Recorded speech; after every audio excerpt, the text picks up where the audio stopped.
Salam semua. Pengerusi Perikatan Nasional Datuk Seri Dr. Ahmad Samsuri Mokhtar menegur tindakan Naib Presiden Bersatu Faizal Azumu atau PEJA yang mengulas secara terbuka mengenai keputusan mesyuarat Majlis Tertinggi PN. Samsuri menegaskan setiap parti komponen bebas menyuarakan pandangan dalam mesyuarat, namun semua pihak wajib menghormati keputusan yang dipersetujui melalui mekanisme rasmi gabungan. Beliau turut mengingatkan bahawa PN tidak boleh menjadi medan untuk memilih keputusan yang disukai dan mempertikaikan ketetapan yang telah diputuskan bersama.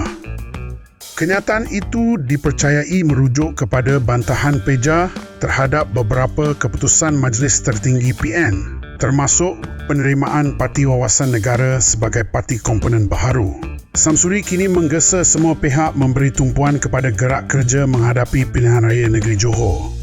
Marilah mari pergi mengundi, jangan lupa kewajipan pada negara.